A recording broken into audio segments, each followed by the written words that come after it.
Well, it's the 14th of January for part of this report and the 15th for the rest of it. Been working hard on this report. It's going to be a lot of information. There's a lot going on. I know a lot of you have missed the report for the last couple of weeks, and I do apologize again.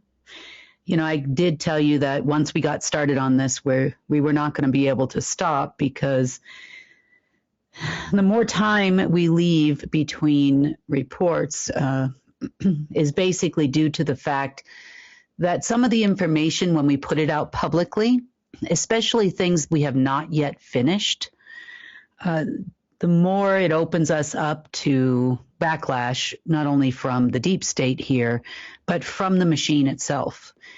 It's definitely been a bumpy road for the last couple of weeks.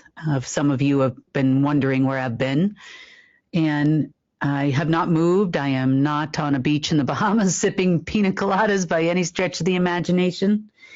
I've been working on trying to clean this place up where I live, meaning not so much cleaning as in sweeping, but pretty much anything that they could use from this location. I have been burning to the ground before I walk out the door. So, all of this corruptness that comes out of here and other places in the world that are tied to here will be burning in embers when I walk out the door, which should be very soon, I hope. My goal is to start moving to the East Coast, hopefully by March. That's what I'm hoping for. And so, probably for about a week or so, we will probably not have a report at that time too. But I'm really hoping not to give us so much lag time between reports. But I also want to give you accurate information to the best of my ability and not talk in circles because I can't tell the deep state what it is we're doing. And things that we have uncovered in the last couple of weeks have been pretty gosh darn massive. And I'm going to give you the highlights in this report, which is still going to be a very long report.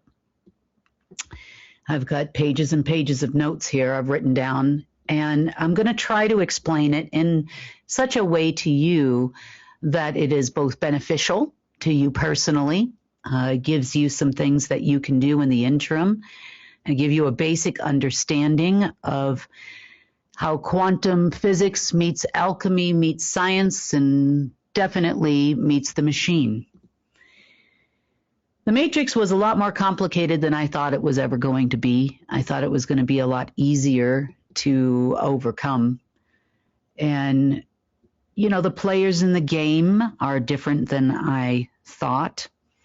So we're going to try to lay it all out for you. I think you're going to be surprised a little bit as to who your deep state members are and how they interact with the machine, what their limited capabilities are, what their responsibilities are, and basically, in some cases, I guess you would say, how they were actually created. I do have a little bit of regular news first. I thought that I would go over as well. Simply because, people have been asking me questions and sending me messages, and, everybody's concerned with the craziness that is coming out of the Trump administration, for sure. And this will kind of explain probably a lot more as to why they're acting so crazy and who they really are and what they're tied to, more importantly. So on that being said, let's start, I guess, with the regular news. Okay. Today was supposed to be a payday for the deep state.